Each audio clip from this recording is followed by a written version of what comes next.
जी नमस्कार, आप सबके बीच में मैं राकेश सर एक बार पुनः आप सबको अल्टीमेट आईएएस के प्लेटफॉर्म पे हार्दिक स्वागत एवं अभिनंदन है। दोस्तों आज मैं एक महत्वपूर्ण विषय को लेकर आपके बीच में आया हूँ। आप सब लोग हमारे थंबनेल से जान पा रहे होंगे कि आज का एक मुद्दा जो भारत और चाइना के बीच में बेहद संवेदनशील मुद्दा है और दुनिया वालों के लिए भी बेहद संवेदनशील यह टॉपिक है। तो उसके पर्दे के पीछे जो समस्याएं हैं और भारत चीन के बीच जो समस्याएं लगातार बनी हुई हैं, उन समस्याओं को लेकर भारत में भी एक चिंता का विषय बना रहता है और इस पर तमाम तरह के प्रश्न भी पूछे जाते हैं। उन्हीं बिंदुओं को लेकर आज आपके बीच में आया हूं, जिसमें आज भारत चीन सीमा विवाद और राष्ट्रीय सुरक्षा को लेकर एक क्लास रहेगी। ये क्लास हम सबके लिए बहुत इंपॉर्टेंट है क्योंकि आप सबको पता होगा कि ये दोनों देश सिर्फ सीमा विवाद को ही आधार मानकर इन्हें परिभाषित नहीं किया जा सकता है, बल्कि ये दोनों देश दो महाशक्तियों को परिभाषित करते हैं और उन्हीं दो महाशक्तियों के बीच में एक ऐसा द्वंद्व, एक ऐसी समस्याएं, एक ऐसा विवाद जो लगातार बना हुआ है और दुनिया के लिए चिंता का विषय इस बात को लेकर है कि जहां एक तरफ चाइना दुनिया का चौथा सबसे बड़ा क्षेत्रफल आधारित राष्ट्र है, वहीं भारत दुनिया का 7वां सबसे बड़ा क्षेत्रफल आधारित राष्ट्र है। दोस्तों मैं बता दूं कि जहां चाइना दुनिया का दूसरा सबसे बड़ा पॉपुलेशन वाला राष्ट्र है, वहीं भारत दुनिया का पहला पॉपुलेशन वाला राष्ट्र है। उसी तरह से अगर सामरिक दृष्टिकोण से बात किया जाए तो महाशक्तियों की श्रेणी में अगर चाइना को हम अमेरिका, रसिया के बाद तीसरी महाशक्ति के रूप में काउंट करते हैं, तो सामरिक दृष्टिकोण से भारत को दुनिया का चौथा महाशक्ति के रूप में परिभाषित किया जाता है। दोस्तों तो भारत ने भी अपने स्वरूप में बदलाव लगातार किया है और इसी स्वरूप के बदलाव को ध्यान में रखते हुए आज की परिस्थितियां क्या कह रही हैं चाइना के साथ सीमा विवाद को लेकर, उनको मैं आज आपके बीच में परिभाषित करूंगा। मैं यह बता दूं कि चाइना और भारत के बीच में जो बॉर्डर लगते हैं वो काफी लंबी बॉर्डर है और उस बॉर्डर में कई प्रकार की अलसुलझी परिस्थितियां बनी रहती हैं और उन्हीं अलसुलझी परिस्थितियों को लेकर दोनों देश आपस में विवाद की श्रेणी में देखे जाते हैं। आज मैं बता दूं कि भारत चीन सीमा विवाद एवं राष्ट्रीय सुरक्षा को लेकर कुछ पहली भूमिका आपको समझाऊं। वो पहली भूमिका ये कहती है कि चर्चा में क्यों विषय रहता है। दोस्तों भारत और चीन के बीच में जो चर्चा का विषय है वो ये है कि वह सीमा जो दोनों देशों के बीच है, पहले तो अस्पष्टता का अभाव है। दूसरी बात यह है कि उस सीमा पर लगातार झड़पें होती रहती हैं, जैसा कि आप लोगों ने देखा था कि गलवान घाटी का जो विवाद था 2020 में, वह भी चर्चा का विषय है। आज तक भारत के लोग उससे भूले नहीं हैं। डोकलाम समस्या 2017 में खड़ी हुई थी, वो भी भारत, भूटान और चाइना के बीच की समस्या थी, जिसमें भारत सीधा इंटरफेयर किया था। यह भी एक बड़ी समस्या है। दूसरी कि चीन एक साम्राज्यवादी परिस्थितियों को लेकर लगातार सक्रिय देश के रूप में रहा है, जो भारत के विरुद्ध में उसकी नीतियां देखी जाती रही हैं। इसको लेकर भी चर्चा का विषय बना रहता है। इसी के साथ बहुत सारे ऐसे मुद्दे हैं जिस मुद्दों में जैसे हम कह सकते हैं कि भारत और चीन के बीच में जो वार्ताएं लगातार चलती हैं, वो भी हमें लगातार चर्चा में बनाए रखती हैं इस विषय को लेकर। अभी आपने हाल ही में देखा ऑपरेशन सिंदूर, जो भारत और पाकिस्तान के बीच में एक झड़प देखी गई थी। इस झड़प में चाइना सीधे पाकिस्तान को सहयोग किया था, वह भी एक चर्चा का विषय था। तो इस तरह से मैं बता सकता हूं कि चर्चा ये लगातार बने रहते हैं और ये दोनों देश एक ऐसे स्टेप पर नहीं पहुंच रहे हैं जहां समस्याएं सुलझ सकें। समस्याएं थोड़ी सी गहरी हैं, संवेदनशील हैं और लंबी समस्याएं हैं। इसकी ऐतिहासिक पृष्ठभूमि तो बहुत लंबा नहीं है जो विवादित पृष्ठभूमि के तौर पर देखा जाए, लेकिन वर्तमान परिस्थितियों में दोनों देश जिस तरह से अपने आप को मुक्त कर लिए, जैसे भारत की स्वतंत्रता 1947 में प्राप्त हुई, ठीक उसी प्रकार से चाइना ने अपने साम्राज्यवादी सरकार को उखाड़ फेंका और वहां साम्यवादी सरकार 1949 में स्थापित हुई थी।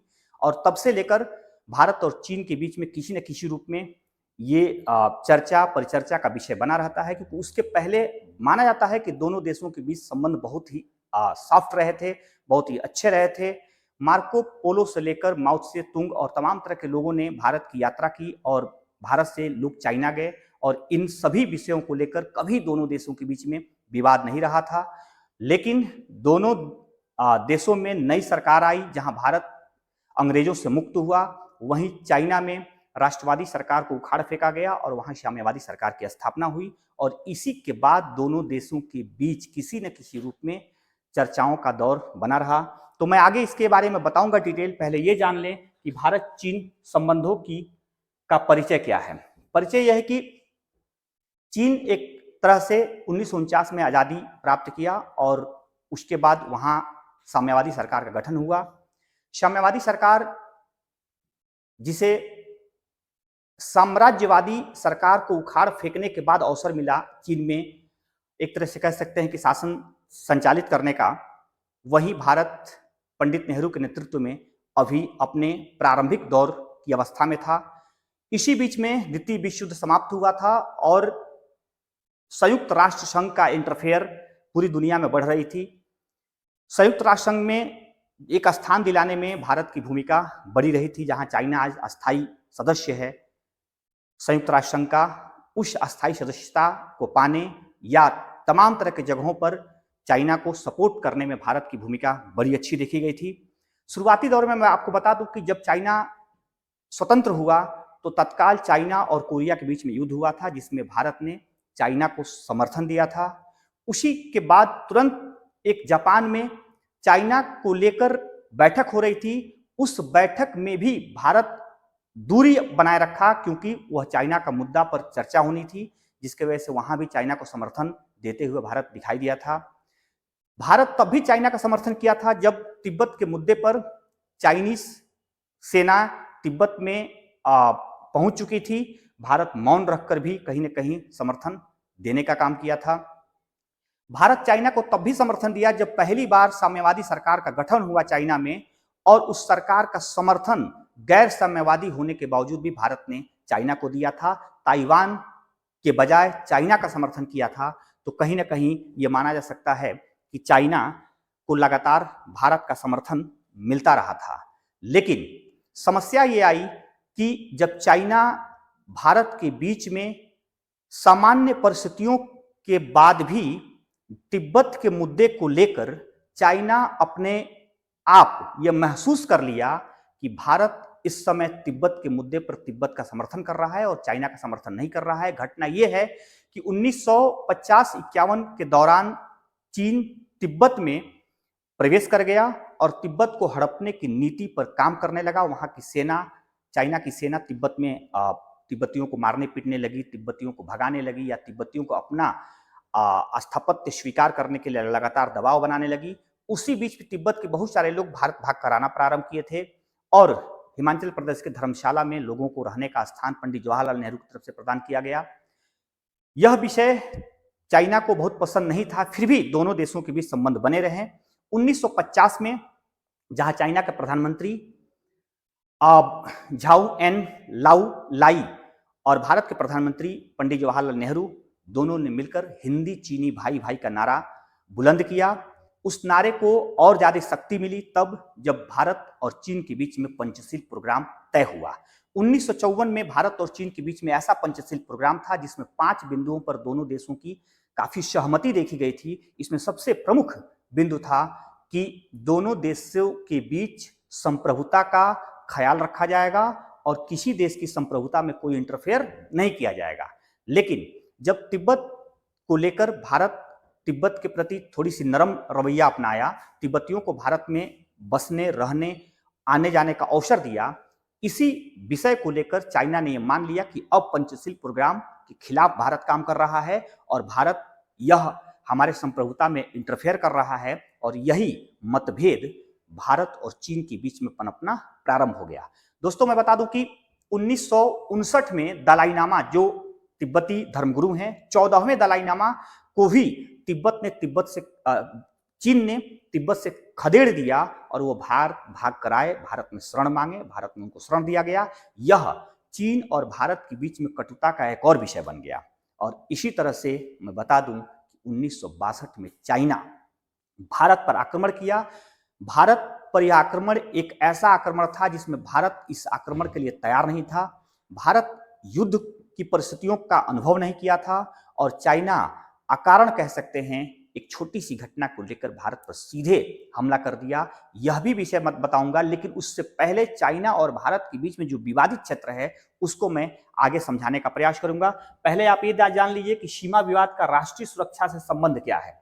दोस्तों, किसी भी दो देशों के बीच जब सीमा विवाद होती है तो दोनों देशों में राष्ट्रीय सुरक्षा की भावनाएं बनी रहती हैं, राष्ट्रीय असुरक्षा की भावना लगातार बनी रहती है।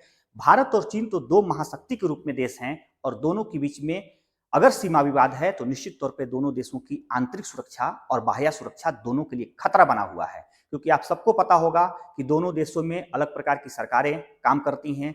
जहां चीन में साम्यवादी आधारित सरकार, एक दलीय आधारित सरकार काम करती है, वहीं भारत में एक लोकतांत्रिक सरकार काम करती है, जहां लोकतंत्र और साम्यवाद में बहुत वैचारिक मतभेद हैं।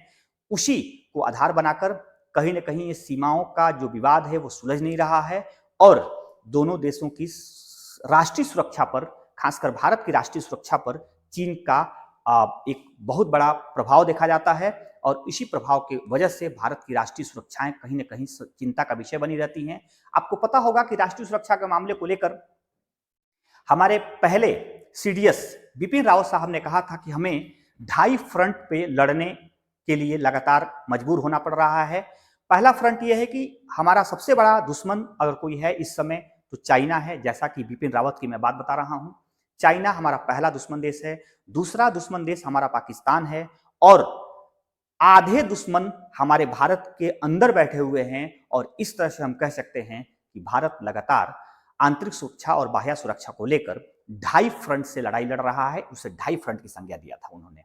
तो कहने का मतलब यह है कि ये चिंता का विषय रहता है। राष्ट्रीय जो सुरक्षा है, किसी भी देश की सीमा के साथ विवाद जो है वो लगातार चिंता के विषय के रूप में परिभाषित करता है। नेक्स्ट मैं आपको बताऊं तो ये स्थितियां भारत चीन सीमा भौगोलिक स्वरूप की अगर बात करूं तो यहां से आपको यह स्पष्ट हो जाएगा कि भारत और चीन के बीच में सीमा का विवाद कहां है और मूल रूप से क्या मुद्दे थे या क्या ऐसा परिस्थितियां बनती रही जिसकी वजह से यह सीमाएं की जो समस्याएं हैं वो सुलझ नहीं पाई और कहां मूल रूप से भारत और चीन के बीच में विवाद देखने को मिलते हैं। इस विवाद को मैं 3 श्रेणियों में बांटकर आपको परिभाषित करूंगा।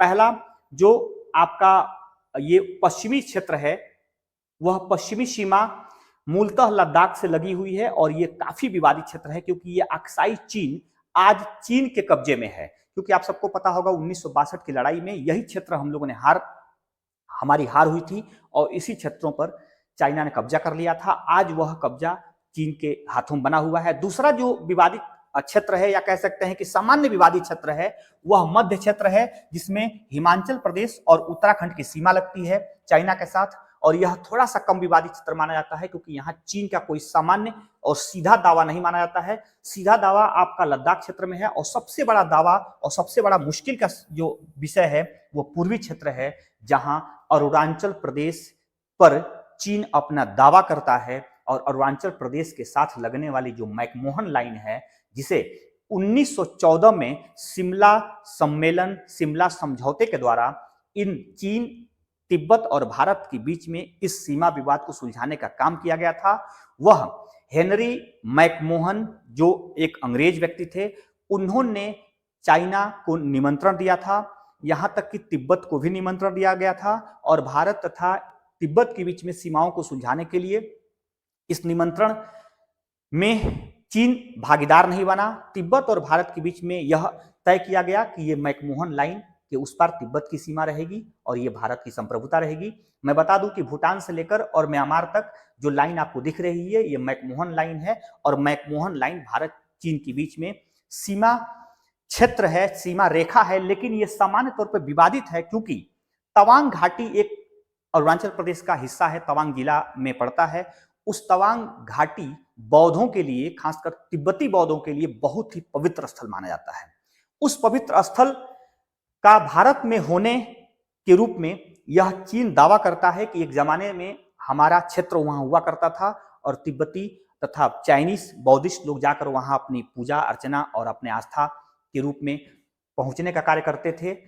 हालांकि 1962 में यह क्षेत्र हम हार चुके थे, लेकिन ब्रिटेन और अमेरिका के इंटरफेयर तथा रसिया के भारत का समर्थन प्राप्त मिला, जिसके बाद चीन ने यह क्षेत्र छोड़कर 20 किलोमीटर पीछे लौट गया। आज तवांग घाटी, तवांग क्षेत्र और तवांग में जो बौद्ध मंदिर है वो भारत के कब्जे में है। अरुणाचल प्रदेश की स्थिति सबसे ज्यादा खतरनाक है क्योंकि चीन अपने नक्शे में अरुणाचल प्रदेश को दिखा रहा है और इससे भारत और चीन के बीच रिश्ते लगातार खटाई में बने रहते हैं और दोनों देश आपस में कभी भी आर्थिक समझौते से आगे नहीं बढ़ सके हैं क्योंकि दोनों देशों के बीच जो रिश्ता है वो आर्थिक लेन देन पर ही डिपेंड करती है।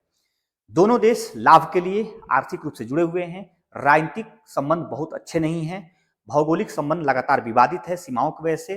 तो इस तरह से हम कह सकते हैं कि अक्साई चीन भारत का मुख्य भूमि था जो आज चाइना के कब्जे में है। इस अक्साई चीन के बगल में एक क्षेत्र है जो पाकिस्तान ने चाइना को सुपुर्द कर दिया है और पीओके का हिस्सा, यहां मैं आपको बता दूं तो ये क्षेत्र जो है एक पीओके का हिस्सा होने के बाद इसे पाकिस्तान चाइना को दे दिया। भारत इस पर घोर विरोध किया और शाम में गांव करके घाटी है, उसी घाटी में पहले पीओके का हिस्सा होता था, लेकिन वन बेल्ट वन रोड के डिमांड की वजह से चाइना को यह पाकिस्तान ने दे दिया है और इस पर भी भारत आपत्ति जताता है। हालांकि यहाँ ये क्षेत्र अभी पाकिस्तान के हिस्से में है, इसलिए इस क्षेत्र को बहुत ज्यादा हम दावे के साथ नहीं कुछ कह पाते हैं, लेकिन अक्साई चीन जो भारत का अहम हिस्सा हुआ करता था 1962 के पहले, आज चीन के पास है और यह भारत कभी भी स्वीकार नहीं करेगा। इसलिए भी चीन और भारत के बीच में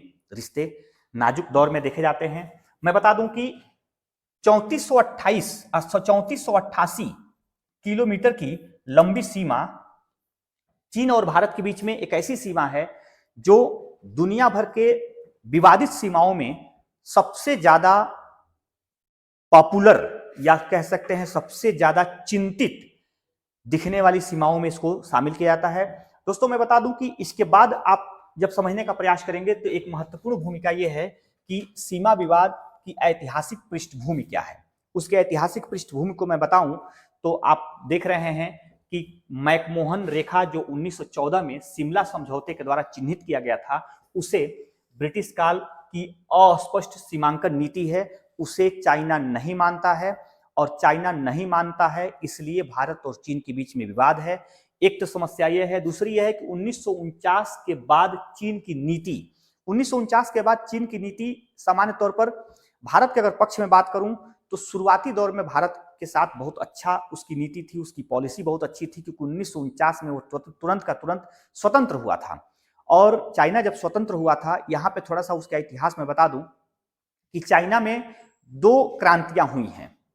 चाइना जब अब पुराने परिप्रेक्ष्य में था तो 1911 में चाइना में एक क्रांति हुई थी, सिंघाई क्रांति उसको कहते हैं। और सिंघाई क्रांति जो चाइना के राजा थे किंग साम्राज्य, उनको उखाड़ फेंकने का काम किया गया था।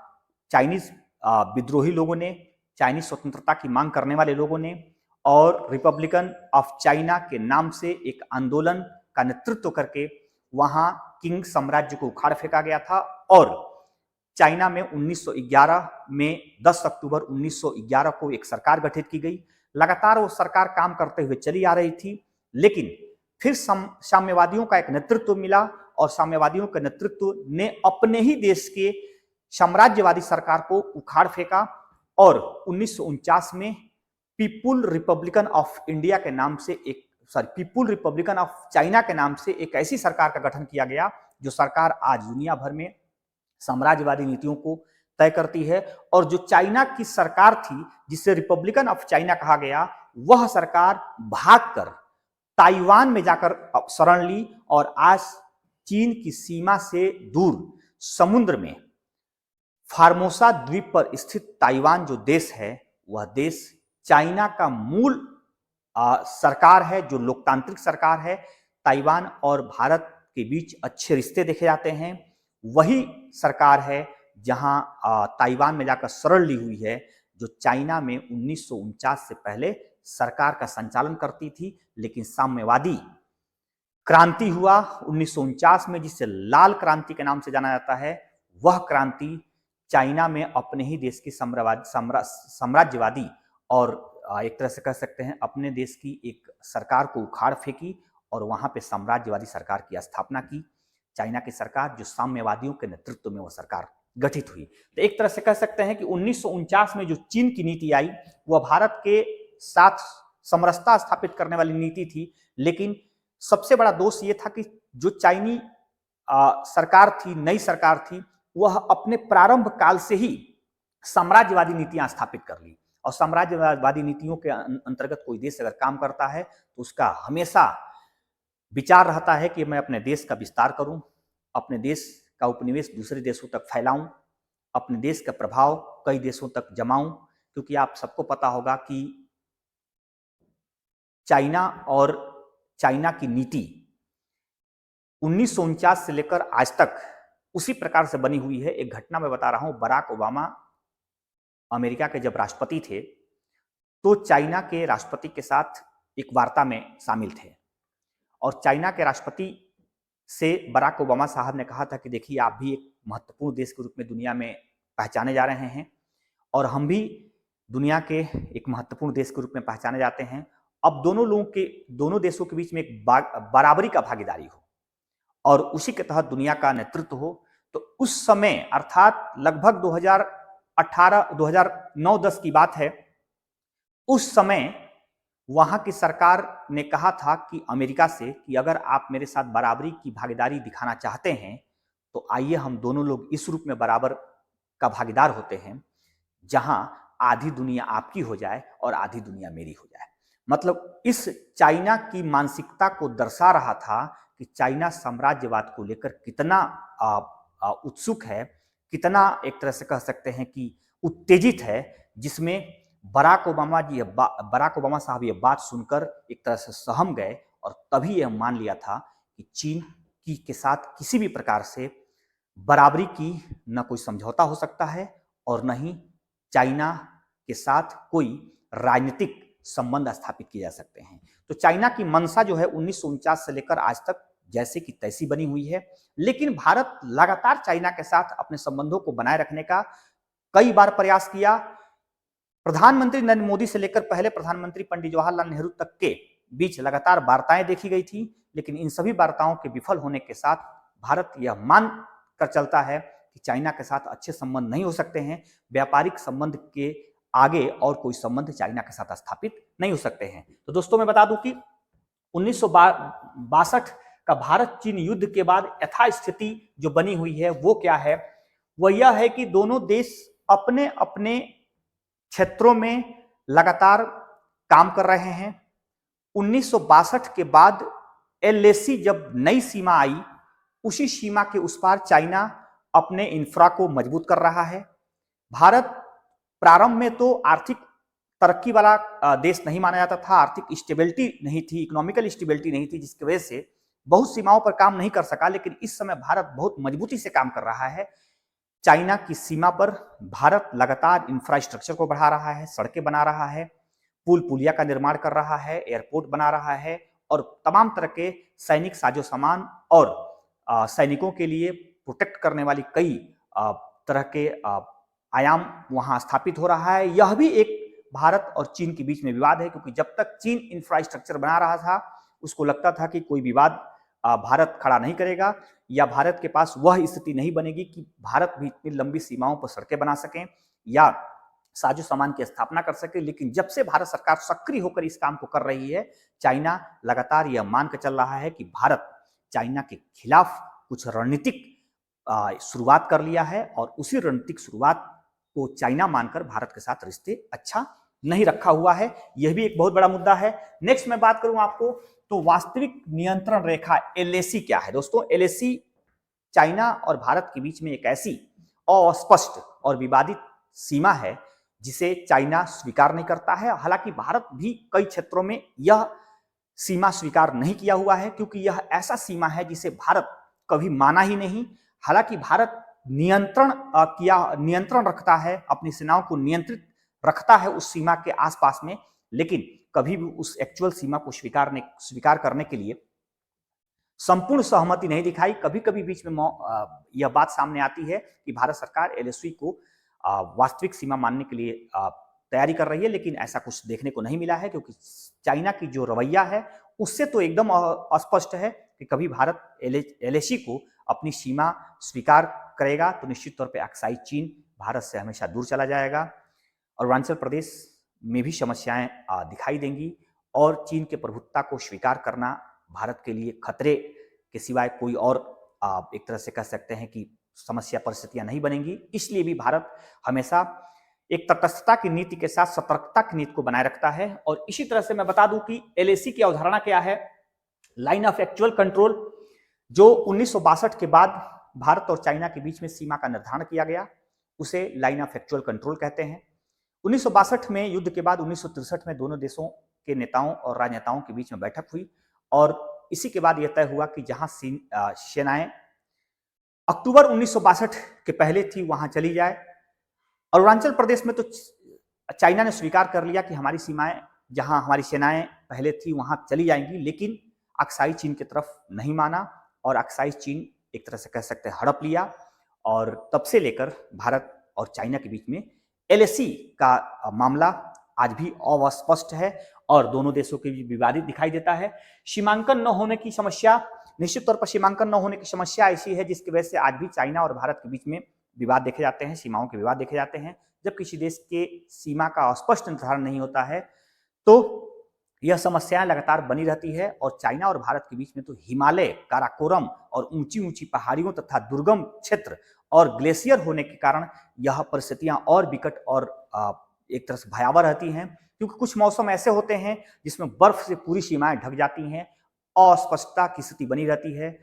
बहुत सारे ऐसे परिस्थितियां आती हैं जब इतनी ठंड होती है कि वहां सेनाओं को लगातार पेट्रोलिंग करना मुश्किल हो जाता है, जिसकी वजह से भी लगातार अस्पष्टता की स्थिति बनी रहती है। उसी कारण आप देख सकते हैं कि लगातार गलवान घाटी में झड़प देखने को मिले थे। उसी तरह से एक तरह से कह सकते हैं कि डोकलाम में भी परिस्थितियां विकट रही थी। लद्दाख के पूर्वी इलाके में लगातार इसी प्रकार की स्थितियां बनी रहती हैं। तो कहीं ना कहीं सीमांकन न स्पष्ट होने के कारण यह सीमा विवाद की स्थिति या एलएसी की परिस्थितियां बनी रहती हैं। अलग अलग सेक्टरों में अलग अलग धारणा, मैं बता दूं कि अलग अलग सेक्टरों में अलग अलग धारणा का मतलब यह हुआ कि कहीं पहाड़ी इलाका है तो कहीं मैदानी इलाका है तो कहीं जंगली इलाका है तो कहीं अस्पष्ट एक तरह से प्राकृतिक रूप से झील झरने भी भारत की और चीन के बीच में सीमाओं को अस्पष्ट किए हुए हैं। तो इस प्रकार से सेक्टरों में जो परिस्थितियां हैं वह विपरीत विपरीत परिस्थितियां हैं, जिसके वजह से अलग अलग समय में अलग अलग प्रकार की परिस्थितियां खड़ी होती हैं।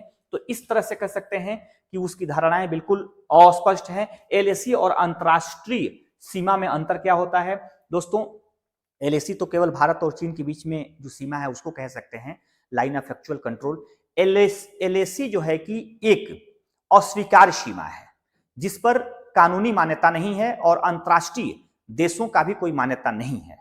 तो दोनों के बीच में स्पष्ट अंतर यह है कि जब अंतरराष्ट्रीय सीमा की बात करते हैं तो अंतरराष्ट्रीय सीमाएं वो सीमाएं होती हैं जिस पर दुनिया की मान्यता होती है, लिखित रूप से दो देशों के बीच में सीमाओं का स्पष्ट बंटवारा होता है, स्पष्ट रूप से चिन्हांकन होते हैं, उसे अंतरराष्ट्रीय सीमा कहते हैं।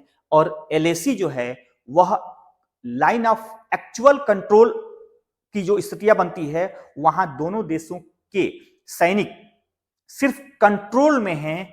कोई भी देश किसी भी देश की सीमा का एक तरह से ओवरलैपिंग कर सकता है, कोई भी देश किसी भी देश की सीमा में अपना इंटरफेयर कर सकता है। इस गुंजाइश को ध्यान में रखते हुए ये दोनों देश सिर्फ और सिर्फ एलएसी मानकर अपने सेनाओं को वहां तैनात किए हुए हैं। न एक्चुअल सीमा है, न दोनों देशों के बीच में किसी प्रकार की सहमति है। तो यह मूल अंतर होता है एलएसी और अंतरराष्ट्रीय सीमा में। और इसी प्रकार से कह सकते हैं कि भारत और चीन के बीच में बना हुआ परिस्थितियां हैं। अब यहां पे मैं दिखाने का प्रयास करूं तो हालिया घटनाक्रम क्या है दोस्तों? हालिया घटनाक्रम अगर आप देखेंगे तो निश्चित तौर पे आपको भी याद आएगा कि भारत और चीन के बीच में कई ऐसी हालिया घटनाक्रम है जिसमें डोकलाम गतिरोध 2017 में हुआ था। यह डोकलाम एक क्षेत्र है तिब्बत का नहीं, भूटान का। यह डोकलाम क्षेत्र है भूटान का और भूटान और भारत के बीच में रक्षा समझौता है जिसमें अगर किसी भी देश की सीमा का कोई दोहन करता है दूसरा देश तो एक देश दूसरे देश की रक्षा करने के लिए सामने आएंगे। बात 2017 की है जब डोकलाम क्षेत्र में चाइना एक पुल बनाने की तैयारी कर रहा था, साजो सामान गिरा दिया था और उसी बीच में भूटान ने भारत को यह संकेत दिया कि भाई मेरी सीमाओं में चाइना घुस आया है और मुझे रक्षा कीजिए, मुझे रक्षा सहयोग दीजिए। यह परिस्थितियां चाइना की विस्तारवादी परिस्थितियां हैं और जबरन हमारे देश में घुसकर पुल बनाने का काम कर रहा है। वहां पे भारत की सेना पहुंची डोकलाम में और चीन की तम्बू टेंट उखाड़ कर फेंक दी और एक तरह से कह सकते हैं कि चाइना को यह बता दिया कि आप यह कार्य नहीं कर सकते हैं क्योंकि यह भूटान का इलाका है, भूटान की संप्रभुता है और इस संप्रभुता पर आपका कुछ भी अधिकार नहीं है, ना आपके पुल पुलिया कोई भी इंफ्रास्ट्रक्चर यहां काम करेगा। इसी विषय को लेकर भारत की सेना और चाइना की सेना के बीच में एक सीधा झड़प देखने को मिला था जो पूरा दुनिया को एक तरह से ध्यान आकृष्ट किया था कि भारत दूसरे देश के लिए, मैं बता दूं कि डोकलाम भूटान का इलाका है, भूटान के लिए भारत ने चाइना के साथ जिस तरह से अपने रुख को दर्शाया था, यह दुनिया वालों के लिए एक आश्चर्यचकित एक तरह से घटना थी कि भारत जब किसी देश के साथ मित्रवत व्यवहार रखता है तो उसके लिए लड़ने और मरने के लिए तैयार रहता है और यही भारत का एग्जाम्पल था जब डोकलाम में भारत ने भूटान का समर्थन किया था और इस तरह से वो मुद्दा काफी बड़ा मुद्दा था। पूर्वी लद्दाख संकट 2020 में ही नहीं कह सकते हैं कि पूर्वी लद्दाख संकट हमेशा बना रहता है और यह संकट ऐसा संकट है जिसमें बार बार चाइना भारत की सीमाओं में प्रवेश कर जाता है। चाइना की सेनाएं भारत की सीमाओं में आकर अपने झंडे गाड़ते हैं, अपने टेंट लगा देते हैं और जब जब यह परिस्थितियां बनती हैं, एक घटना जो दोनों देशों के बीच विवाद का कारक बन जाता है और दोनों देशों की सेनाओं के बीच में झड़प भी देखने को मिलती है। तो कहने का मतलब कि यह सिर्फ 2020 का मामला नहीं है, यह हमेशा और हर समय होने वाली पूर्वी लद्दाख संकट माना जाता है जिस पर लगातार सक्रियता भारत की सेना और चाइना की सेना के बीच में देखने को मिलती है। गलवान घाटी संकट ये बहुत बड़ा संकट है और यह संकट 2020 में बहुत व्याप्त हो गया था, यह संघर्ष था और मैं बता दूं कि 1962 के बाद अर्थात भारत और चाइना युद्ध के बाद इतनी बड़ी सेनाओं की क्षति अगर कभी हुई तो 2020 में हुई जब गलवान घाटी में भारत की सेना और चाइना की सेना के बीच में हाथापाई के साथ बल प्रयोग करते हुए एक दूसरे को क्षति पहुंचाई गई थी। ऐसा माना जाता है कि भारत की 20 सेना उसमें शहीद हुई थी और भारत की सेना ने 45 चाइनीज सेनाओं को मार गिराया था और इस तरह से दोनों देशों के बीच में काफी नुकसान सैनिक के रूप में देखने को मिला था और यह विवाद इतना गहरा गया था कि कुछ ही दिनों के अंदर चाइना भी अपने सीमाओं पर लगातार सेनाओं की संख्या बढ़ा दिया, साजो सामान और वेपन्स की संख्या बढ़ा दिया और भारत की सरकार भी बहुत सक्रियता दिखाते हुए चाइना की सीमा पर लगातार पेट्रोलिंग करना शुरू कर दिया, सेनाओं की संख्या बढ़ा दिया, पोत टैंक इत्यादि की तैनाती कर दिया। ऐसा लगा था कि 2020 में एक युद्ध फिर से देखने को मिलेगा, लेकिन दोनों देश आपस में बातचीत करके उस मामले को वहीं रोकने में ज्यादा मुनाफा समझे और इस तरह से वो मामला उसी समय समाप्त हो गया था। अब यहां देखते हैं कि देपसांग एक ऐसा जगह है, हॉट स्प्रिंग्स एक ऐसा जगह है और पेंगोसो एक ऐसा जगह है जो है तो लद्दाख में लेकिन इसकी अपनी सामरिक महत्ता है। दोस्तों मैं बता दूं कि देपसांग एक मैदानी इलाका है जो लद्दाख में है, ठंडा इलाका है, काफी ऊंचाई पर है और मैदानी क्षेत्र होने के नाते चीन इस इलाके पर अपनी नजर रखता है क्योंकि चीन को लगता है कि इस इलाके पर भारत अपना हर प्रकार की गतिविधियां कर सकता है, जिसमें एयरपोर्ट का निर्माण वहां कर सकता है, भारत वहां अपने सेनाओं की तैनाती कर सकता है, भारत वहां मैदानी क्षेत्रों में हर प्रकार की ट्रेनिंग और इत्यादि चीजें वहां कर सकता है और इसको लेकर इस मैदानी क्षेत्रों पर चाइना की नजर रहती है जिसको लेकर लगातार विवाद बना रहता है। हॉट स्प्रिंग्स एक ऐसा एरिया है जो जिसे खौलते हुए पानी का क्षेत्र कहा जाता है या फिर कह सकते हैं गर्म झील कहा जाता है। उस गर्म झील के आसपास में एक ऐसी परिस्थितियां बनती हैं जिसमें भारत की बढ़त दिखाई देती है और उसी बढ़त को कम करने के लिए या समाप्त करने के लिए चाइना लगातार इस झील के आसपास में अपनी सक्रियता को बनाए रखता है, जिसके वजह से भी सामान्य तौर पर विवाद भारत और चीन के बीच में देखने को मिलते हैं।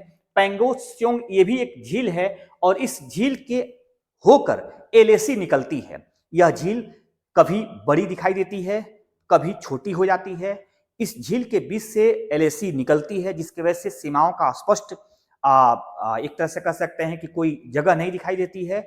और दोनों देश उस झील के आसपास में अपनी पेट्रोलिंग लगातार करते हैं और वहां पे फिगर नामक कई पहाड़ियां हैं, जिस पहाड़ियों की चोटी पर दोनों देशों की सीमाएं, दोनों देशों की सेनाएं लगातार काम करती है और अपनी सक्रियता बनाए रखती है।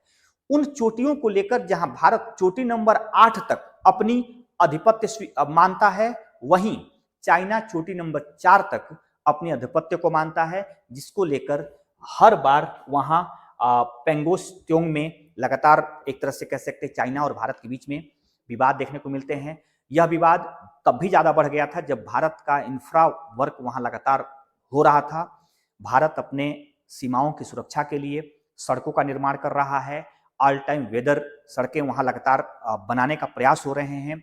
वहां पुल पुलिया बनाकर लगातार सीमाओं की सुरक्षा को दुरुस्त किया जा रहा है और भारत की सक्रियता देखकर चाइना लगातार भारत पर अंकुश लगाता है ताकि काम का डिले हो सके, काम रुका रहे, काम में बाधा उत्पन्न होता रहे। इसीलिए इन क्षेत्रों पे चाइना अकारण भी अपनी जो है कि गलतफहमियां लगातार दिखाने का काम करता है और इसको लेकर दोनों देशों के बीच में एक चर्चा का विषय रहता है। ये हालिया घटनाक्रम के संदर्भित है। सैन्य डी एक्सलेशन वार्ताएं क्या होती हैं? इस वार्ता में दोनों सेनाओं के बीच सचिव स्तर की वार्ताएं लगातार चलती रहती हैं और चल भी रही हैं।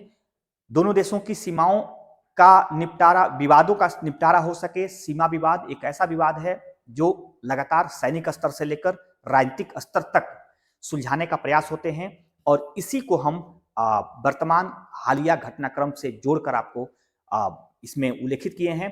तो मैं बता सकता हूं कि यह दोनों देश कहीं ना कहीं लगातार बड़े देश हैं, उभरते हुए आर्थिक महाशक्ति हैं और इन दोनों देशों के बीच वार्ता ही एकमात्र विकल्प है जिससे दोनों देशों को आर्थिक क्षति होने से बचाया जा सकता है, दोनों देशों के बीच संबंधों को मधुर बनाया जा सकता है और दोनों देशों की सीमाओं का जो विवादित सीमाएं हैं उसका समाधान निकाला जा सकता है। तो इस लेवल पर भी दोनों देशों के बीच में लगातार काम चल रहे हैं। मैं बता दूं कि चीन की रणनीतिक मंशा क्या है, उस चीन की रणनीतिक मंशा को भी आप समझ लीजिए। बेल्ट एंड रोड इनिशिएटिव का एक प्रोग्राम लगातार चाइना चला रहा है। ये क्या है इसको मैं समझा रहा हूं। स्ट्रिंग ऑफ पेयर्स, ये भी एक चाइना का ही प्रोग्राम है जो चाइना लगातार रणनीतिक रूप से काम कर रहा है। भारत को एशिया में संतुलित करने का प्रयास भी चाइना का लगातार बना हुआ है और पाकिस्तान के साथ सामरिक गठजोड़, ये चाइना के दृष्टिकोण से रणनीतिक मंशा है। और इसको समझाने के लिए मैं आपको बताऊं तो एक मैप मैं आपको दिखा रहा हूं। इस मैप के माध्यम से आपको बहुत हद तक ये बात समझ में आ जाएगी कि चाइना की मंशा या चाइना की रणनीतिक मंशा क्या है। चाइना, आप देख पा रहे हैं, ये चाइना देश है। इस चाइना देश की सीमाएं दुनिया के 14 देशों के साथ लगती हैं और दुनिया में सबसे अधिक सीमा साझा करने वाला कोई देश है तो चाइना है। और चाइना की मंशा यहां आपको दिखा दूं, चाइना की मंशा जो है बेल्ट एंड रोड को लेकर मैं आपको बताऊं तो चाइना चाहता है कि दुनिया भर के देशों में जो खासकर मिडिल ईस्ट के देश हैं और अफ्रीकी देश हैं, इन देशों तक सीधे रोड के रास्ते वो अपनी पहुंच बढ़ा सके। तो चाइना लगातार रोड का निर्माण कर रहा है, जहां कजाकिस्तान होते हुए रसिया की तरफ जाने वाला रोड है, उसी तरह से अरबियन देश होते हुए और अफ्रीका के देशों तक जाने का एक रोड बना रहा है। सबसे बड़ा जो भारत का विवाद है वो चाइना जो है भारत की कश्मीर जो पीओके है उससे होते हुए और पाकिस्तान ईरान तक पहुंचने का प्रयास कर रहा है, जिसमें एक तरह से ग्वादर बंदरगाह जो पाकिस्तान का बंदरगाह है वहां तक सीधे सड़क बनाकर चाइना चाह रहा है कि सिल्क रोड जो एक जमाने में एक तरह से वो एक महत्वपूर्ण रोड हुआ करती थी व्यापार के दृष्टिकोण से, उसको पुनः स्थापित करने का काम कर रहा है। लेकिन सबसे इसमें उसकी बड़ी भूमिका है कि भारत को घेरने की जो पॉलिसी है वह सड़कों के माध्यम से चाइना का लगातार बना हुआ है, क्योंकि चाइना को इस बात का भय है कि एशिया में अगर कोई मेरा मुकाबला कर सकता है या मेरे सामने कोई खड़ा हो सकता है तो वह भारत देश है। क्योंकि आप सबको पता होगा कि भारत की जीडीपी की लगातार ग्रोथ रेट और भारत की दुनिया की चौथी आर्थिक महाशक्ति के रूप में चीन देखकर कहीं ना कहीं उसे परेशानी महसूस हो रही है और उसको ये लग रहा है कि जो एशिया में हमारी दबदबा बनी हुई है, जिस दबदबे को मैं पूरे विश्व में पहुंचाना चाहता हूं, उसके लिए अगर कोई रोड़ा बनने का काम करेगा तो वो भारत बनेगा। इसलिए भारत को रोड के माध्यम से घेरने का काम कर रहा है। दूसरा मैं बता दूं आपको, तो स्ट्रिंग ऑफ पेयर्स क्या है, इसे मोतियों की माला कहते हैं। और मोतियों की माला के अंतर्गत चाइना क्या कर रहा है कि दक्षिण पूर्वी एशियाई देशों के साथ होते हुए यह एक समुद्री मार्ग विकसित कर रहा है, जिसमें यह मार्ग श्रीलंका, मालदीव होते हुए और ईरान इत्यादि देशों को टच करेगा। और इस तरह से भारत को लगातार सामुद्रिक क्षेत्रों में एक तरह से भारत हिंद महासागर और पैसिफिक एरिया में लगातार अपनी सक्रियता बढ़ाकर समुद्र पर एक तरह से विजय या समुद्र पर एक तरह से कह सकते हैं अपनी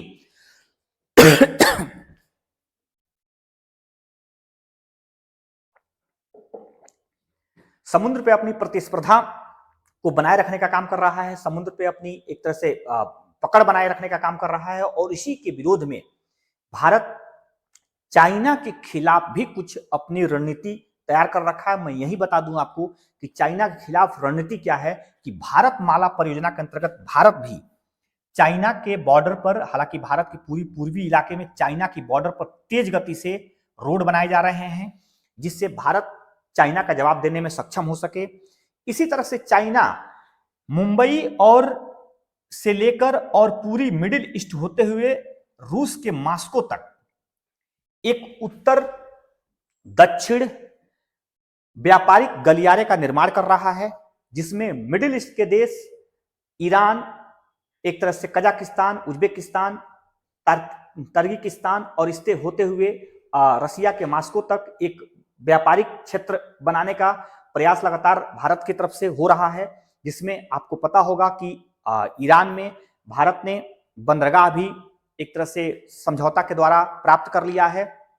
और इस तरह से जहां ग्वादर बंदरगाह में चाइना पहुंचने का प्रयास कर रहा है, वहीं ईरान में जो बंदरगाह है वहां भारत अपनी भूमिका मजबूत कर रहा है और दोनों देश एक दूसरे के खिलाफ आगे बढ़ने का प्रयास कर रहे हैं। उसी तरह से दूसरा भारत का एक प्रयास है जो रसिया से होते हुए जापान और फिलीपींस और तमाम तरह के जो दक्षिण पूर्वी एशियाई देश होते हुए चेन्नई तक भारत एक समुद्री मार्ग का निर्माण करने जा रहा है, जो समुद्री मार्ग रसिया के व्लादिवोस्टोक से शुरू होकर और भारत के चेन्नई के बीच में व्यापारिक मार्ग के रूप में एक ऐसा मार्ग विकसित होगा जिसमें चाइना को भी लगभग घेरने की नीति पर भारत आगे बढ़ रहा है।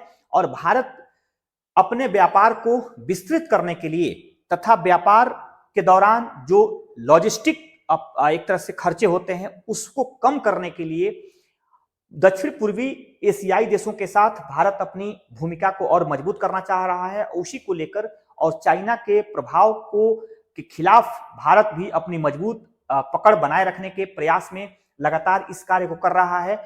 और भारत अफ्रीकी देशों के साथ भी एक अच्छा रिलेशन बिल्डअप कर रहा है, जिसमें आप लोगों को पता होगा कि जब G20 का सम्मेलन भारत में हुआ था तो उस G20 में अफ्रीकी संघ को शामिल कराकर भारत ने अफ्रीका के पक्ष में एक अच्छा सा मैसेज दिया था, जिसकी वजह से आज G20 में देशों की संख्या 21 हो गई है, जिसमें 21वें सदस्य के रूप में अफ्रीका को भारत ने जोड़ने का काम किया था।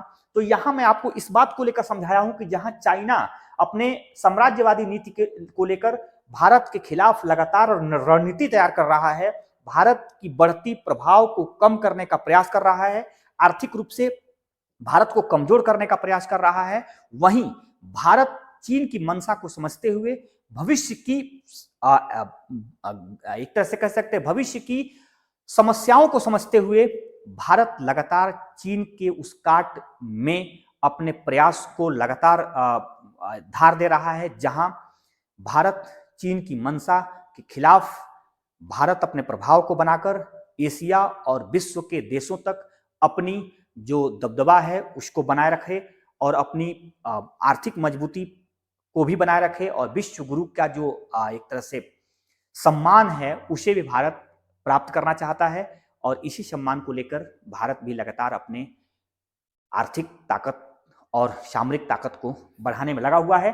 मैं यहां बता दूं आपको, तो ये पूरी आप दोनों चीजें मैप के माध्यम से आप समझ लिए। नेक्स्ट और तीसरी बात इसमें क्या है कि भारत को एशिया में संतुलित करने का प्रयास लगातार चाइना की रणनीति के महा अहम रोल में है, क्योंकि जैसा आपको मैं बता चुका कि एशिया का दूसरा बड़ा भूभागीय राष्ट्र होने के साथ, दुनिया का सबसे अधिक पॉपुलेशन होने के साथ, दुनिया की चौथी आर्थिक ताकत होने के साथ और दुनिया की चौथी मजबूत सामरिक शक्ति होने के साथ भारत को लेकर चाइना हमेशा चिढ़ा रहता है और इस रणनीति पे काम करता है कि कहीं ना कहीं भारत को हम नुकसान पहुंचा सकें, भारत का को डिप्रिशिएट कर सकें, भारत के खिलाफ हमारी जो नीति है वो काफ़ी सक्रिय दिखाई देती हुई नजर आए।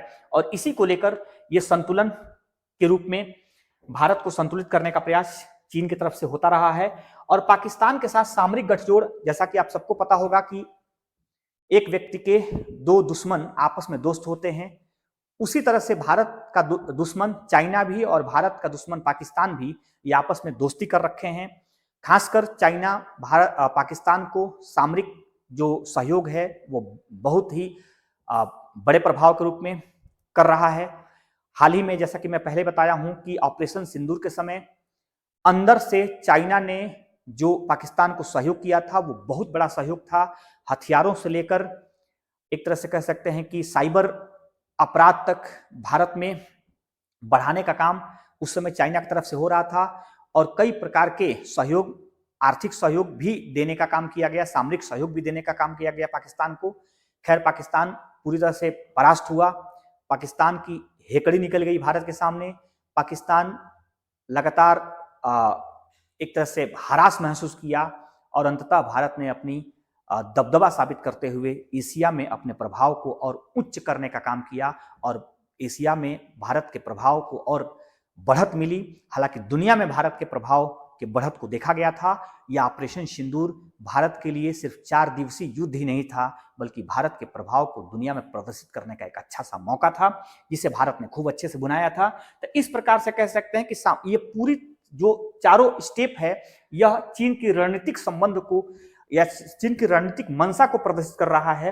अब हम नेक्स्ट देखते हैं, तो आपको देखने को मिलेगा कि भारत की रणनीतिक प्रतिक्रिया क्या है। अगर चाइना जिस मकसद से भारत के विरुद्ध काम कर रहा है, भारत चाइना के खिलाफ या चाइना को लेकर क्या अपने रवैया को अपनाया हुआ है, इसमें पहले हम सैन्य से आपको प्रारंभ करते हैं। तो इंफ्रास्ट्रक्चर विकास, सड़कें, हवाई पट्टियां इत्यादि भारत लगातार विकसित कर रहा है। थिएटर कमांडर की अवधारणा अर्थात तीनों सेनाओं को जोड़कर, भारत थल सेना, वायुसेना और नौसेना को जोड़कर चाइना के मुकाबले के लिए एक ऐसी व्यवस्था विकसित कर रहा है जिसमें कभी भी ऐसी बात बने तो चाइना को मुंहतोड़ जवाब दिया जा सके। भारत ऐसी रणनीति पर काम कर रहा है जिसे थिएटर कमांडर की अवधारणा कहते हैं। तो यह सैन्य तैयारी है, रणनीति है। कूटनीतिक तैयारी क्या है? कूटनीतिक तैयारी में वार्ता तंत्र, लगातार भारत और चाइना के बीच में कूटनीतिक रूप से भारत हमेशा चाइना के खिलाफ वार्ता करने के लिए तैयार रहता है। और मैं देखता भी हूं कि आप सब भी देखते होंगे कि भारत के और चाइना के बीच में मंत्री स्तर तक भी बात होती है, दोनों विदेश मंत्रालय आपस में मिलकर काम करते हैं, सचिव स्तर तक बात होती है, सैनिक स्तर तक बात होती है और इस तरह से भारत कूटनीतिक वार्ता के तौर पर यह प्रयास जारी रखता है। क्वाड एक ऐसा संगठन है जो चाइना के प्रभाव को कम करने के लिए बनाया गया है, जिसमें भारत, अमेरिका, जापान और ऑस्ट्रेलिया एक साथ मिलकर क्वाड समूह के अंतर्गत चाइना के प्रभाव को कम करने के लिए लगातार संगठित होकर काम करना चाह रहे हैं। और भारत की अच्छी रणनीतिक बढ़त है जिसमें जापान को, ऑस्ट्रेलिया को और अमेरिका को साथ लेकर चाइना के खिलाफ रणनीतिक तैयारी कर रहा है भारत। यह क्वाड को लेकर है। इसी तरह से इंडो पैसिफिक नीति के अंतर्गत भारत लगातार दक्षिण पूर्व एशियाई देशों में, वियतनाम हो गया, फिलीपींस हो गया, जापान हो गया, थाईलैंड हो गया, इंडोनेशिया हो गया, बोर्नियो देश हो गया, ऐसे देशों के साथ जो भारत की एक तरह से वार्ताएं हैं, या इंडो पैसिफिक एरिया में भारत जो एक नीति प्रणाली के अंतर्गत इन देशों के साथ जो समझौता स्थापित कर रहा है, वह समझौता ये बता रहा है कि भारत की मंशा इंडो पैसिफिक में लगातार बने रहने की है और इन देशों को सहयोग करने के साथ इनके साथ आर्थिक गठजोड़ करके अपना और इन देशों के बीच जो कूटनीतिक संबंध है, आर्थिक संबंध है, राजनीतिक संबंध है, उस संबंधों को भी धार देने का काम लगातार कर रहा है। और ऐसा जैसा भारत की मंशा है, अगर वो होता रहा तो निश्चित तौर पे जो चाइना की भारत को घेरने की नीति है वो फ्लॉप हो जाएगी और भारत भी कहीं ना कहीं इन देशों के साथ, आपको पता होगा कि एक बड़ी लंबी सड़क भारत बना रहा है जिसे गंगा मेकांग सड़क परियोजना कहते हैं। और यह सड़क Bharat, Myanmar, Thailand, Vietnam, Laos, Cambodia होते हुए लगभग अंतिम तटीय छोर पर पहुंचेगी और वह सड़कें भारत तथा उन देशों के बीच में एक तरह भूमि मार्ग से, सड़क मार्ग से सीधे कनेक्ट होने का अवसर देगी और इससे संबंधों में सुधार होंगे, इससे आर्थिक एक तरह से लेन देन बढ़ेंगे, इससे इकोनॉमिकल सर्कुलेशन देखने जाएंगे और इससे पर्यटन तथा सांस्कृतिक जो संबंध है वो एक दूसरे का काफी करीब आएंगे और इससे दक्षिण पूर्वी एशियाई देशों में कहीं ना कहीं भारत अपनी पकड़ पहले से ज्यादा मजबूत करने में सफल हो जाएगा। इसलिए भी भारत इंडो पैसिफिक नीति को लेकर काफी सक्रिय दिखाई देता है। आर्थिक रूप से क्या मैं बताऊं, तो आर्थिक रूप से पहले तो सबसे बड़ा एक तरह से स्ट्राइक किया चीनी ऐप्स पर प्रतिबंध लगाकर। मैं आपको बता दूं कि चीन के तरफ से भारत में हजारों ऐप चालू किए जा रहे थे। लगातार उस ऐप के माध्यम से भारत के युवाओं को भ्रमित करने का काम किया जा रहा था, भारत के युवाओं के टाइम को किल करने का काम किया जा रहा था। जैसे टिकटॉक, पबजी, एक तरह से कह सकते हैं कि फैक्ट्री, तमाम तरह के ऐसे ऐप थे जो इनलीगल ऐप थे, जो एक तरह से कह सकते हैं कि अश्लीलता परोसने वाला काम करते थे, टाइम किल करने का काम करते थे, एक तरह से आर्थिक रूप से लड़कों को बेकार करने का काम कर रहे थे। ऐसे सभी ऐप पर भारत सरकार ने एक साथ प्रतिबंध लगाकर चाइनीज ऐप के माध्यम से जो भारत को कमजोर और भारत के खिलाफ जो काम चाइना का था उसको सीधे रोकने का काम किया था। वह एक आर्थिक रूप से लिया गया भारत का फैसला था। आत्मनिर्भर भारत, ये सबसे बड़ा मुद्दा इस समय भारत के लिए है। आत्मनिर्भर भारत, जिसमें मेक इन इंडिया के नाम से जो भारत लगातार अपने आर्थिक उन्नति को किया जा रहा है, उसमें भारत में एक जमाना था कि एक भी मोबाइल कंपनियां नहीं थी, भारत में मोबाइल नहीं बनते थे। आज 200 से 250 मोबाइल कंपनियां भारत में काम कर रही हैं। भारत में कार, बाइक्स और तमाम तरह के ऐसे ऑटोमोबाइल्स के रूप में भारत लगातार अपने निर्माण के क्षेत्र में भूमिका निभा रहा है। आत्मनिर्भर भारत के अंतर्गत भारत लगातार चिप के क्षेत्र में, जैसा कि आपको पता होगा, अभी 2 साल पहले चिप को लेकर भारत एक बड़ा इंफ्रास्ट्रक्चर विकसित कर रहा है, जिसमें दुनिया भर के 2 लाख करोड़ रुपए से अधिक निवेश भारत में आ चुके हैं। और चिप में चीन की जो दबदबा है उसको कम करने के लिए, उसको काटने के लिए भारत अपने आप जिस तरह से अपने को खड़ा कर रहा है, वो आत्मनिर्भर भारत और एक तरह से कह सकते हैं कि मेक इन इंडिया भारत की परिचय दे रहा है।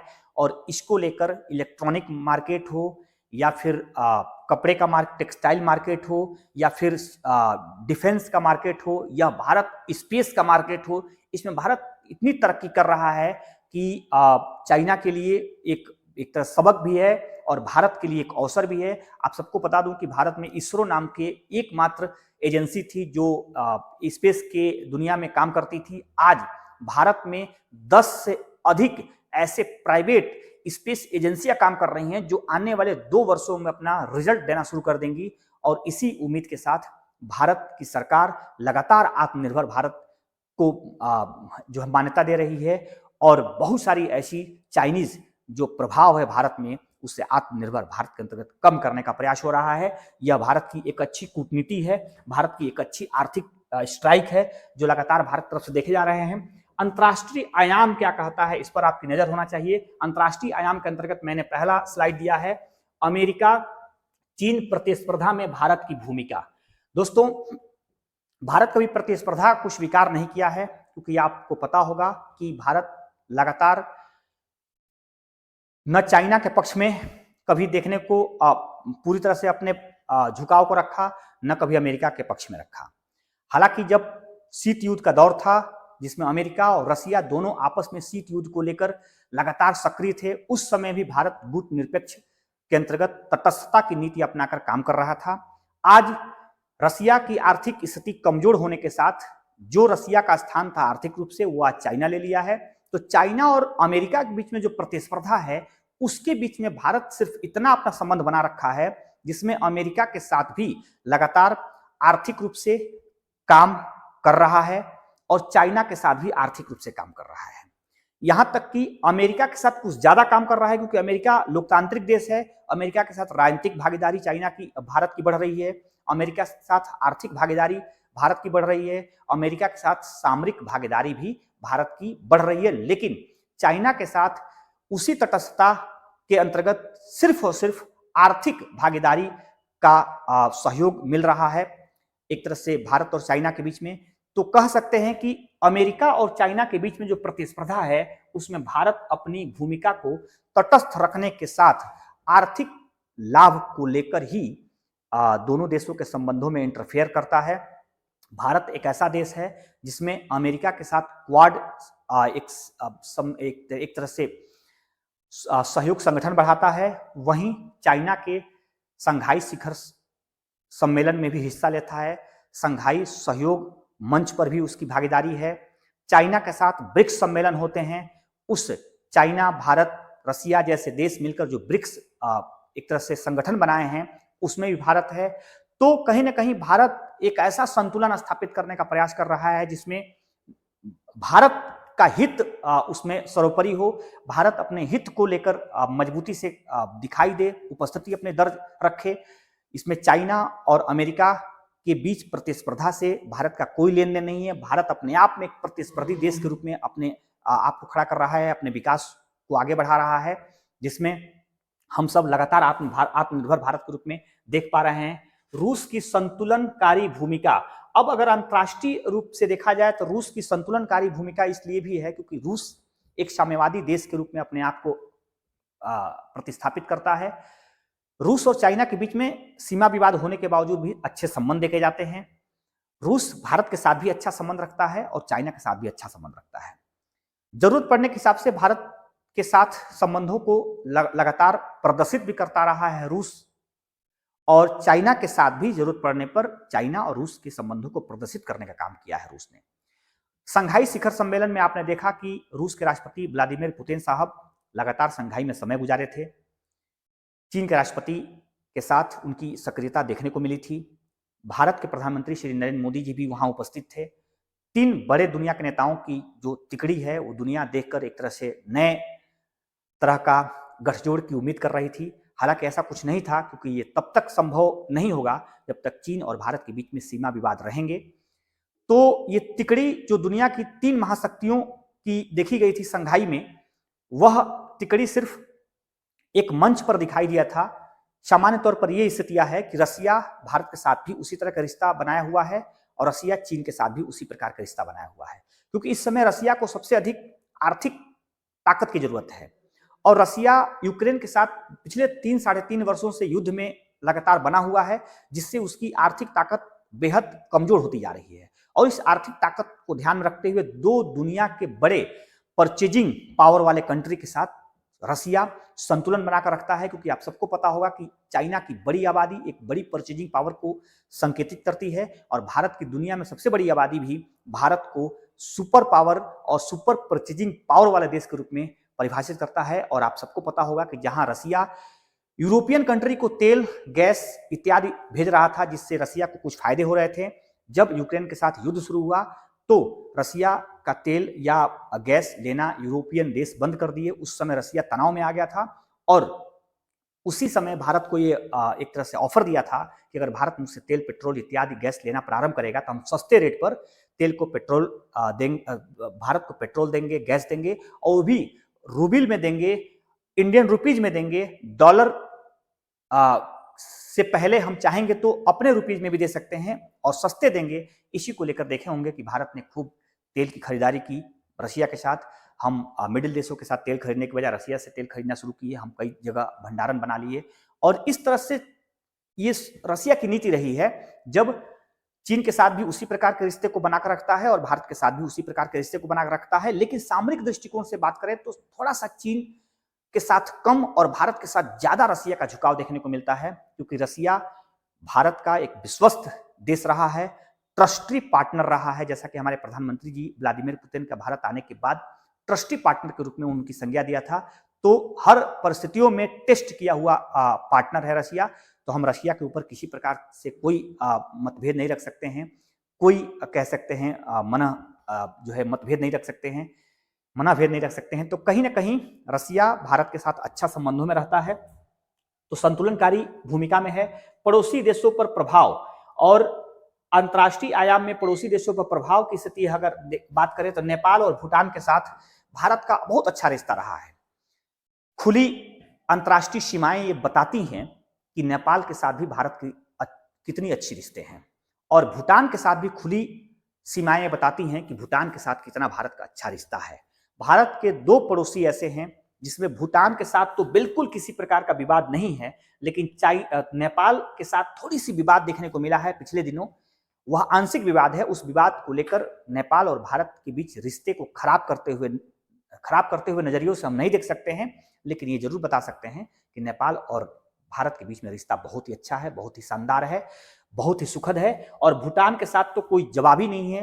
भूटान तो समझिए एक भारत है, भारत भूटान है। इस तरह से दोनों देशों के बीच में रिश्ते हैं, कभी भी आ जा सकते हैं। वहां किसी वीजा पासपोर्ट की आवश्यकता नहीं होती है। दोनों देशों की सांस्कृतिक परिस्थितियां भी सेम जैसी हैं, दोनों देशों की लोकतांत्रिक परिस्थितियां भी एक जैसी हैं।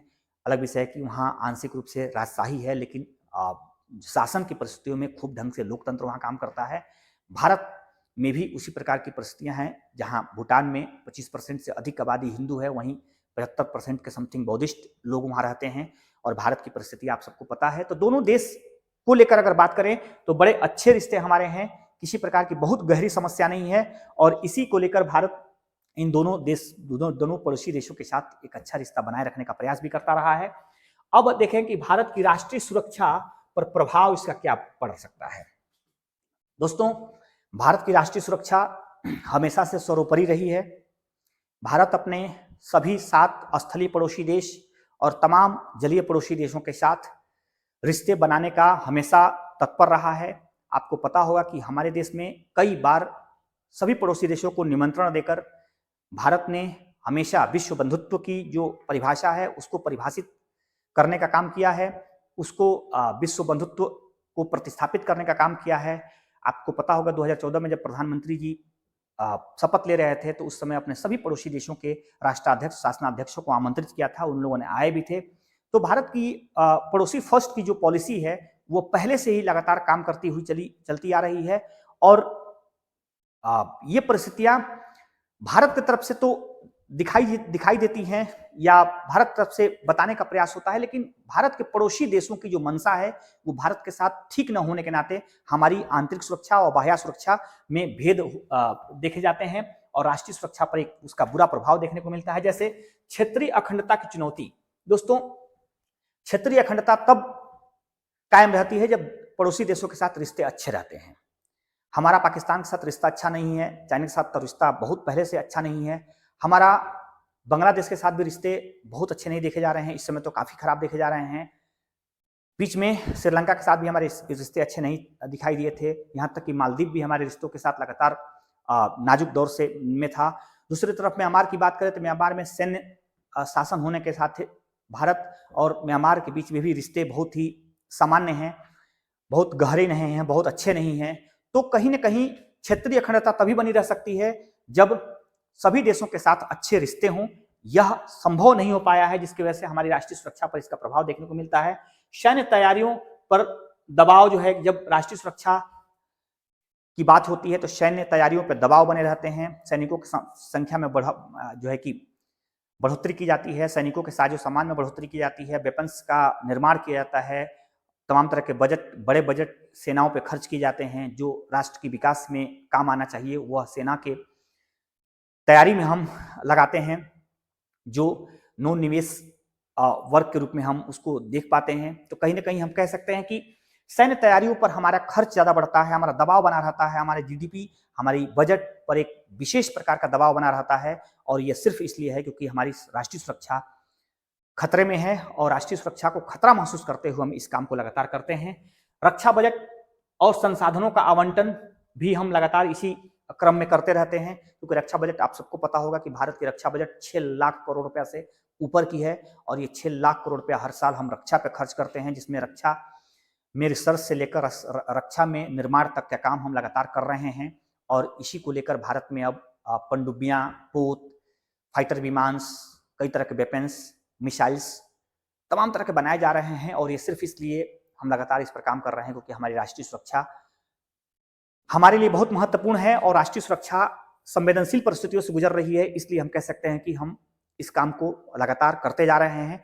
तो ये एक समस्या है, जो संसाधन है, हमारे रिसोर्सेज हैं, उसके आवंटन भी लगातार होते हैं। जिस रिसोर्स का हमें रणनीतिक रूप से उपयोग करते हुए भारत के विकास में काम आना चाहिए था, काम लेना चाहिए था, उस रिसोर्स को हम भारत की रक्षा के लिए लगातार उपयोग करते हैं। आंतरिक सुरक्षा और बाह्य सुरक्षा पर इस रिसोर्स को हम लगाए हुए हैं। और अगर ये रिसोर्स हमारे लिए हमारे विकास में काम आती तो निश्चित तौर पर देश के लिए उन्नति का विषय था, देश की तरक्की बहुत आगे बढ़ती। तो संसाधन का आवंटन भी लगातार इसमें बना रहा है।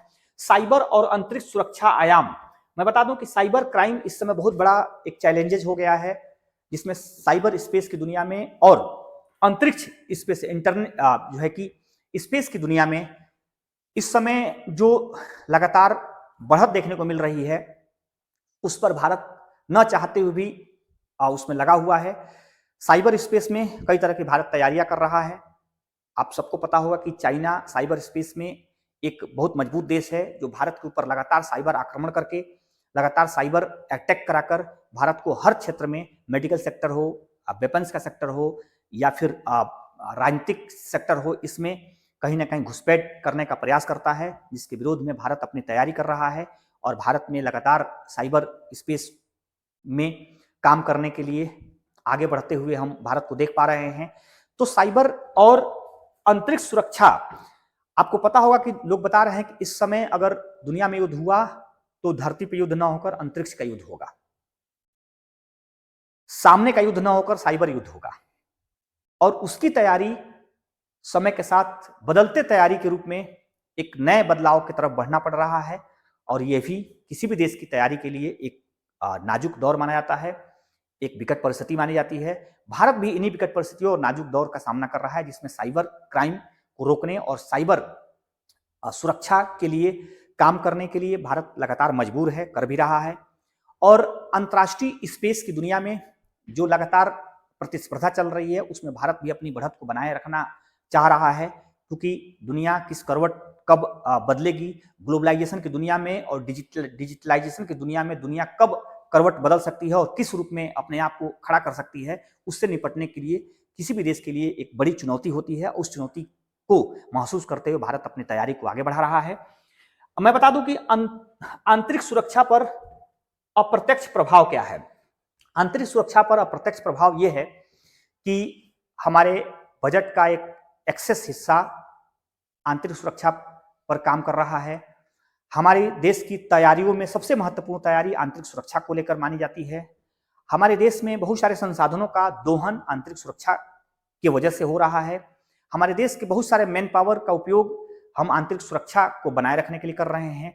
और इस तरह से हम बता सकते हैं कि राष्ट्रीय सुरक्षा पर जो अप्रत्यक्ष प्रभाव है वो बहुत ज्यादा है। अगर उसको महसूस करेंगे तो बहुत बड़ा प्रभाव आपके सामने वो दिखाई देगा, और इसी प्रभाव से लगातार हम ग्रसित भी हैं। लेकिन आंतरिक सुरक्षा पर लगातार हमारी काम करना हमारी जिम्मेदारी है, क्योंकि राष्ट्र फर्स्ट, नेशन फर्स्ट की जो पॉलिसी है वो किसी भी देश के लिए सबसे बड़ी पॉलिसी होती है। और भारत तो अपने राष्ट्र से बहुत प्रेम करता है, भारतीय लोग अपने राष्ट्र से बहुत प्रेम करते हैं। भारत एक ऐसा देश है जिसमें किसी के साथ बैर रखने की कोई मंशा नहीं होती है, लेकिन भारत अपने संप्रभुता के साथ खिलवाड़ भी बर्दाश्त नहीं करता है। और इसी को लेकर भारत अपनी आंतरिक सुरक्षा को बनाए रखने में महत्वपूर्ण रोल अदा कर रहा है। भौगोलिक और आर्थिक प्रभाव क्या है? भौगोलिक प्रभाव और आर्थिक प्रभाव के रूप में अगर हम बात करें तो निश्चित तौर पे भौगोलिक प्रभाव के अंतर्गत सीमाओं की बढ़ने और घटने की परिस्थितियां बनी रहती हैं। सीमाओं की सुरक्षा को लेकर, जैसे कि अक्साई चीन की वापसी को लेकर हम तैयारी करने में लगे रहते हैं। पीओके को वापस लेने में हम अपनी तैयारी रखते हैं। भौगोलिक रूप से और आर्थिक रूप से जो प्रभाव देखने को मिलते हैं, खासकर आर्थिक प्रभाव हमारे ऊपर बहुत व्यापक प्रभाव के रूप में दिखाई देते हैं। जब हम दुनिया के देशों के साथ संबंधों को लेकर आगे बढ़ते हैं तो पहले हमारे सामने चुनौती आती है कि हमारे पड़ोसी देशों के साथ ही हमारे संबंध अच्छे नहीं हैं, उनके साथ व्यापार व्यवसाय का बहुत अच्छा रिलेशन नहीं है। अगर ये भारत के साथ अखंडता, क्षेत्रीय अखंडता की पॉलिसी काम करती तो निश्चित तौर पे भारत अपने पड़ोसी देशों के पास ही बहुत सारे आर्थिक उन्नति पहुंचाकर और उनसे आर्थिक सहयोग लेकर दोनों देश एक तरह से इकोनॉमिकल चैन में काफी आगे बढ़ जाते। लेकिन ऐसा न होने की वजह से हमारे ऊपर आर्थिक प्रभाव का दबाव भी देखने को मिलता है, भौगोलिक प्रभाव भी हमारे ऊपर बनता है, क्योंकि किस समय कौन सा देश भारत पर आक्रमण करने की तैयारी कर रहा है, कौन सी देश की सेना भारत की सीमाओं का अतिक्रमण करने के लिए तैयार बैठी है। इन सभी बातों को लेकर कहीं ना कहीं हम भौगोलिक परिस्थितियों और आर्थिक परिस्थितियों से भी एक मुकाबला लगातार करते रहते हैं। अंतिम रूप से मैं बता दूं आपको, सीमा विवाद केवल भू क्षेत्रीय नहीं बल्कि रणनीतिक और संरचनात्मक चुनौती के रूप में क्यों है। दोस्तों, रणनीतिक चुनौती हमेशा, विवाद हमेशा रणनीतिक चुनौती बनी रहती है। किसी भी देश की विवाद, सीमाओं की विवाद या फिर आर्थिक प्रतिस्पर्धा रणनीतिक रूप से चुनौती उत्पन्न करती है। जब भी कोई हम रणनीति बनाते हैं भारत के विकास के लिए, भारत की तरक्की के लिए, भारत की एक तरह से संतुलन के लिए, तो ये सभी जो मुद्दे हम आपको काउंट कराते हुए चले आ रहे हैं, ये मुद्दे भारत की रणनीति को फेल करते हुए नजर आते हैं। संरचनात्मक जो स्ट्रक्चरल जो हम भारत की तैयारी है उसमें भी रुकावट आती है, उसमें बाधा आती है, उसमें डिले होने की परिस्थितियां बनती है। तो कहीं ना कहीं यह कूटनीतिक और रणनीतिक और संरचनात्मक प्रभाव किसी भी देश के लिए तब ज्यादा संवेदनशील हो जाता है जब उस देश के पड़ोसी देशों के साथ रिश्ते अच्छे नहीं होते हैं, उस देश की सीमाएं असुरक्षित रहती हैं, सीमा विवाद लगातार बने रहते हैं। तो ये सभी चीजें जो है कि इन सभी क्षेत्रों में व्यापक प्रभाव डालती हैं। हालांकि भारत की जो नीति है वो संयम की नीति है। भारत पहले काफी संयम बरतने का प्रयास करता है। भारत अपने से कोई एक्टिव रोल नहीं दिखाने का प्रयास करता है। भारत बर्दाश्ती देश के रूप में, भारत संयमिक देश के रूप में अपने आप को दिखाने का प्रयास करता है। उसके बाद भारत का सशक्तिकरण, भारत अंदर ही अंदर अपने आप को सशक्त भी बनाने का प्रयास करता है, क्योंकि भय बिन प्रीत न होए गोसाई आपने सुना होगा। जब भगवान रामचंद्र जी भगवान रामचंद्र जी जब लंका जाने की तैयारी कर रहे थे, तो उस समय वहां पे रामेश्वरम में भगवान समुद्र को उन्होंने एक विनती के थ्रू बताया था कि भाई आप कुछ देर के लिए रुक जाइए और हमको रास्ता दीजिए, हमको लंका जाना है। वहां समुद्र न मानने की परिस्थितियों में भगवान रामचंद्र ने कहा था कि भय बिन प्रीत न होए गोसाई। उस समय जो है कि धनुष उठाकर, तीर उठाकर जब समुद्र को एक तरह से धमकाया था, तो उस समय की परिस्थितियां बता रही हैं कि जब तक आप सशक्त नहीं होंगे तब तक आपके और दुश्मन के बीच में संतुलन स्थापित नहीं हो सकता है। एक तरफ संयम भारत बरतता है, दूसरी तरफ सशक्त होने का प्रयास कर रहा है, और तीसरी तरफ उसकी मंशा है संवाद करने की। अर्थात भारत को यह पता है कि संवाद वार्ता के माध्यम से दुनिया के बड़े बड़े मुद्दों को सुलझाया जा सकता है, दुनिया की बड़ी बड़ी समस्याओं का समाधान निकाला जा सकता है, दुनिया की चुनौतियों को समाप्त किया जा सकता है।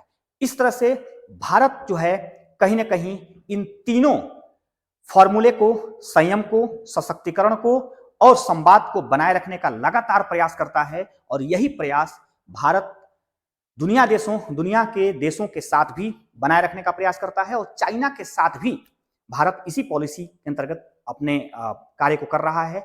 मैं आपको बता दूं कि आज की क्लास भारत और चीन के बीच में जो सीमा विवाद है उसको लेकर थी, राष्ट्रीय सुरक्षा को लेकर थी। आगे की वीडियो भी मेरी इसी प्रकार से आपको आती रहेगी। आप अगर समग्र रूप से चीन और भारत के संबंधों को समझना चाहते हैं तो इस वीडियो को देखकर निश्चित तौर पे आप बहुत हद तक इन दोनों देशों के वर्तमान पहलुओं को समझ सकते हैं। या ऐतिहासिक पहलुओं को समझने में आपको सहयोग मिलेगा। दोस्तों, वीडियो कैसा लगा मुझे कमेंट करके बताइएगा। आप हमारे साथ जुड़े रहे इसके लिए आप सबको बहुत बहुत धन्यवाद। Thank you.